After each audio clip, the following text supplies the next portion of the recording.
jelas ya. Jadi banyak sekali variabel yang mempengaruhi seseorang itu untuk menentukan pilihan politiknya. Terkait dengan kondisi di Kota Palembang, saya melihat ada dua faktor yang utama. Pertama yaitu masyarakat sepenuhnya belum bisa menerima perubahan sosial yang terjadi. Perubahan sosial yang terjadi di sini adalah kita sekarang sedang menghadapi proses modernisasi kota. Artinya Kota Palembang ini sudah mau atau telah menjadi kota internasional, yang mana di dalamnya terdapat sarana dan prasarana yang sangat unggul seperti LRT tersebut. Nah, tetapi masyarakat belum tentu semuanya itu bisa menerima perubahan struktur kota ini menjadi sebuah perubahan kultur, sehingga mereka menganggap hal tersebut biasa-biasa saja begitu. Yang kedua, Mas Agung, karena hari ini kita sedang mengalami proses pendidikan politik yang sangat dinamis ya.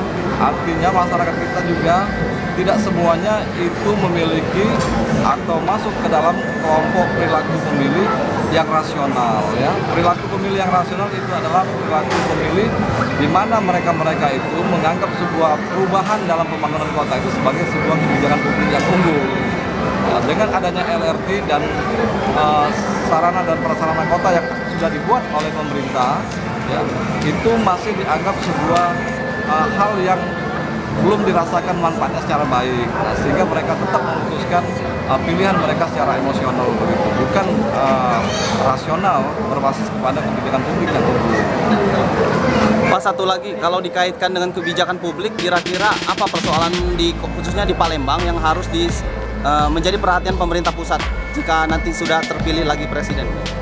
Ya, saya pikir pemerintah pusat tetap komitmen terhadap Kota Palembang, karena Kota Palembang secara fakta sudah dianggap sebagai kota internasional, yang mana petanya sudah ada di dalam peta dunia sebagai salah satu kota internasional yang memiliki